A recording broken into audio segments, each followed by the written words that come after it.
Union सरदार Ajit Singh ji transport association union इसको photo खींच रहे हैं। फोटो एक मिनट तस्वीरें देखी जाने के माध्यम से आज तक का शांति बनता हुआ किस तरह से आज ट्रांसपोर्टर जो है वो देवेंद्र सिंह राणा के पास पहुंचे, एक बड़ी उम्मीद, क्योंकि हाल में ही आपने देखा था तो हम हेल्प के लिए देवेंद्र सिंह राणा जी के पास आए थे जी। वो बीजेपी के सीनियर लीडर हैं और वो एक्चुअल में बीजेपी के ट्रांसपोर्ट के भी हेड हैं। तो पहले भी जब फिटनेस को लेके था तो उन्होंने हमारा बहुत सहयोग किया था। उन्होंने लेफ्टिनेंट गवर्नर मनोज सिन्हा जी से बातचीत करके हमारे उस मसले हल करने में भी इनका बहुत बड़ा योगदान था। आज हम पूरे ट्रांसपोर्टर और सिविल सोसाइटी के सब, क्योंकि ई चलान सिर्फ और सिर्फ ट्रांसपोर्ट का मसला नहीं है, इसमें सिविल सोसाइटी इन्वॉल्व है। तो सिविल सोसाइटी के आप बहुत सारे रिप्रेजेंटेटिव देखेंगे। जो हम आज देवेंद्र राणा जी से ये उम्मीद लेके आए कि जैसे वो शाना बिशाना पहले हमारे साथ ट्रांसपोर्ट के साथ और सिविल सोसाइटी के साथ आवाम के साथ खड़े होते हैं, आज भी पूरी हमें उम्मीद है कि वो हमारे साथ ऐसे ही खड़े होंगे और हमारे मसले का हल निकलेगा। अगर नहीं निकलेगा तो हमारे साथ देवेंद्र सिंह राणा जी भी रोड में होंगे। हम उनसे ये उम्मीद लेके आए हैं। आज अगर बात नहीं बनती और वो रोड पर नहीं बनती तो बिल्कुल हम रोड में आएंगे और हमें पूरी उम्मीद है देवेंद्र सिंह राणा जी हमारे साथ रोड में होंगे। वो अगर रोड पर आने के लिए भी तैयार नहीं होते तो फिर देखिए, वो जनता के रिप्रेजेंटेटिव हैं, वो अवाम के चुने हुए नुमाइंदे हैं। तो हमें पूरी उम्मीद है कि वो अवाम के साथ पूरे खड़े होंगे और हमेशा खड़े होते रहे और आगे भी खड़े होंगे। थोड़ी सी जानकारी दे सकते हैं कितनी हाँ, गाड़ी? देवेंद्र राणा जी से एक बार मिल लेते हैं। अच्छा। उसके बाद वो भी बैठेंगे। अब कुछ क्वेश्चन आपने उनसे भी पूछने, आप उनके लिए भी छोड़ दीजिए थोड़े से क्वेश्चन, तो उनसे मिल लेते हैं एक बार। जी आज अपनी मांगे लेकर आप देवेंद्र राणा का इशू है, इसमें आपकी भी स्कूटी, बाइक, कार आपकी भी होगी, हमारी भी है। इसमें जैसे उन्होंने जो पैसेंजर गाड़ियां हैं, जो गुड्स कैरियर गाड़ी हैं, उनके आरसी और परमिट को सस्पेंड कर दिया। सस्पेंड का मतलब हो गया गाड़ियाँ ब्लैक लिस्ट होगी, वो सस्पेंड होगी, गाड़ियाँ रोड में नहीं चल सकती। वैसे ही जो प्राइवेट गाड़ियाँ हैं, जो स्कूटी हैं, मोटरसाइकिल हैं, कारें हैं, उनके ड्राइवरों के ड्राइविंग लाइसेंस, अगर आपका भी ड्राइविंग लाइसेंस है, आपका सस्पेंड हो गया, आप ड्राइवर सीट में नहीं बैठ सकते। यहाँ एक आदमी ड्राइविंग करके अपनी रोजी रोटी का वसीला, अपनी रोजी रोटी का एक सिस्टम चला रहा है। तो यहाँ तो माननीय प्रधानमंत्री जी बोलते हैं कि सबका साथ, सबका विश्वास, और सबका साथ, सबका विकास और सबका विश्वास। यहाँ में तो तीनों चीज़ें उल्टी हो रही हैं। जम्मू कश्मीर यूनियन टेरिटरी के जो ट्रैफिक विभाग है, ये तो प्राइम मिनिस्टर जी और ऑनरेबल लेफ्टिनेंट गवर्नर के बिल्कुल विरुद्ध चल रहे हैं। ये तो वो कर रहे हैं कि आज ट्रांसपोर्ट को और सिविल सोसाइटी को रोड में निकालने के लिए उतारू हैं, वो भी उस वक्त जिस वक्त बाबा बर्फानी जी की यात्रा चल रही है। तो है जियां एक अखनूर एक्सीडेंट होया, और एक्सीडेंट होए जिहदे एक आम जेह्ड़े हिल रोड उपर एक्सीडेंट होआ दे, आम आदमी जेह्ड़ा इस गल दे उपर चिंतित है कि क्यों ये एक्सीडेंट होआ दे, क्योंकि कोई भी जान जाए वो कुसै दी भी होए, उसदी जिम्मेवारी साढ़े उपर बनदी है, ट्रांसपोर्ट इंडस्ट्री उपर भी बनदी है। ट्रांसपोर्ट इंडस्ट्री ने बड़ी जिम्मेवारी कन्नै उत्थे ये दिखना है कि लोगों की पैसेंजर की सेफ्टी और एफिशिएंटली और सेफली जो पैसेंजर है वो चलन, ये थोड़ी जिम्मेवारी है, कोई शक।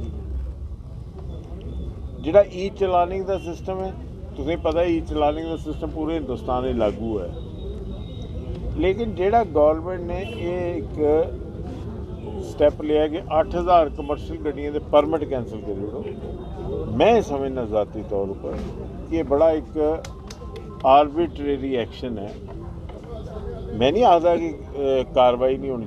चाहिए। अगर कोई आदमी गलत है कार्रवाई होनी चाहिए। अगर कोई आदमी ड्राइविंग लाइसेंस करा दा, साढ़ा जो ड्राइवर था जम्मू कश्मीर का,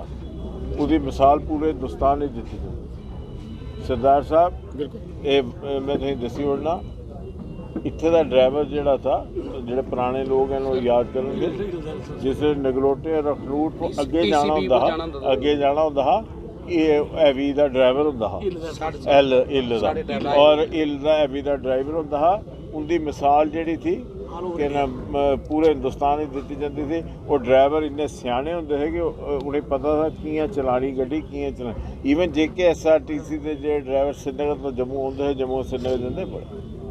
हूँ कोई मोटर व्हीकल एक्ट भी तरमीम हुई थी, जिसकी वजह कन्नै हिल वाला तो कम ही मुक्की दा, हैवी वाला कम मुक्की दा। हूँ जेड़ा कोई राजस्थान तो भी गड्डी चला दा, वो हिल भी जाता, भावें उसी पता हो या नहीं हो कियां चलानी है।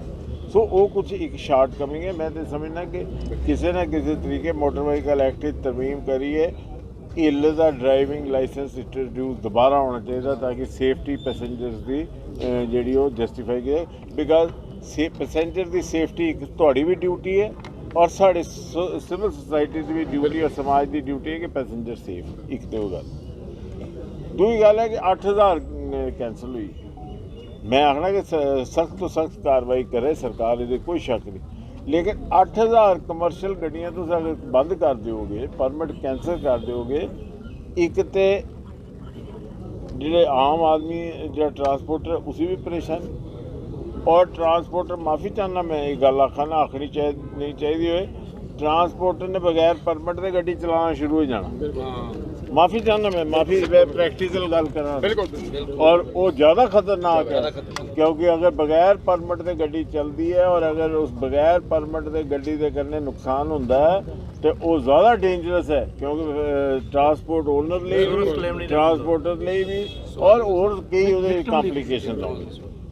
मैं इस मसले का मेरे को संज्ञान साढ़े बीजेपी के ट्रांसपोर्ट सैल ने भी लिया था सरदार साहब ने भी मेरे कन्ने 2-3 बारी गल की मैं यूटी के आला अधिकारी में नाम नहीं लेना चाहूँगा आला अधिकारियों कन्ने मैं संवेदना की है कि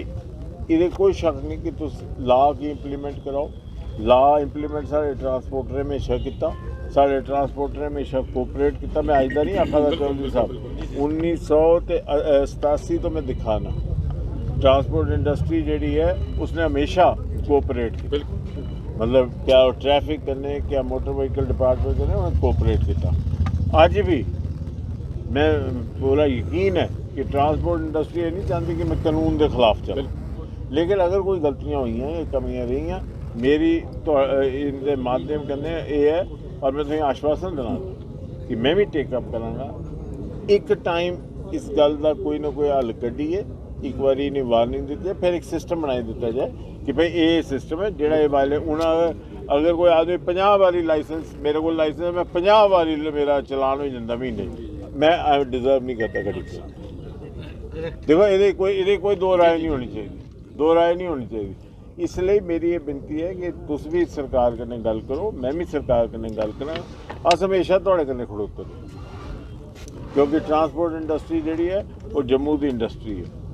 कोई ऐसी जरूरत नहीं पानी तुम कि ना एजिटेशन करो कोई जरूरत नहीं क्यों करनी तुम साढ़े लोग हो तुम साढ़े इत्थे दे माशरे के लोग हो साढ़े अपने लोग हो अस थोड़े कन्नै खड़े हाँ असें गौरमेंट कन्नै ये इंतजार करनी मैं पहले भी की है कि बराए मेहरबानी कानून के खिलाफ नहीं अस चलना चाहते जो होई आ उसी और एक मौका दिता जाए थोड़े कन्नै बेहिए एक बनाया जाए भाई अगर ये होएगा तो फिर नहीं लिहाज होएगा ये लिहाज नहीं होएगा लेकिन 8000 का परमिट कैंसल करना ये कोई जवाजियत नहीं टोटल गड्डी कितनी है सरदार साहब कमर्शियल तो बहुत है इस तरह जम्मू कश्मीर देखोगे 3.5 लाख गड्डी रजिस्टर्ड हाँ है 3.5 लाख गड्डी जब 20% उड़ाई उड़े दिल्ली इंक्रीज हो रही है 10,000 तक और चौधरी साहब 20% से उड़ी आ 20% गड्डी उड़ी तो फाके लगी मेरी सुनो इसलिए मैं भी आज सर मैं तो यकीन दिलाना चाहना आज सरकार के आला अधिकारियों कन्नै लांगे और तुसें भी उहदे कन्नै गल करनी मिली जुली कोई ना कोई हल कड्डांगे लेकिन मेरी थोड़े अगे फिर अपील सरदार साहब तुसीं बैठे दे सारे सीनियर ट्रांसपोर्टर बैठे दे कोई नवा आदमी नहीं है बड़े पुराने तजर्बेकार इतने लोग बैठे दे एक किश होणगे नौजवान लेकिन इतने बड़े बड़े तजर्बेकार मैं दिखी है सारे तजर्बेकार पुराने आदमी बैठे दे शहर की जिम्मेवारी भी तुहाडे उपर है और लोगों की जिम्मेवारी भी तुहाडे उपर है तुसें भी एक मेहरबानी करनी तुसें भी इस गल कोऑपरेट करना एडमिनिस्ट्रेशन करने और समाज करने कि लोगों की सेफ्टी लोगों की सिक्योरिटी जी है गड्डी बही है वो कॉम्प्रोमाइज़ नहीं होए क्योंकि तुसें हमेशा लोगों की सेवा की अगे भी तुसें वो पूरा एक एसोसिएशन ने भी अपने आप तैयार करना कि भाई आम आदमी जोड़ा वो सेफ और सिक्योर तरीके कन्नै वो गड्डियों की फिटनेस भी होनी चाहिए वो ड्राइवरें की प्रोफिशेंसी भी होनी चाहिए।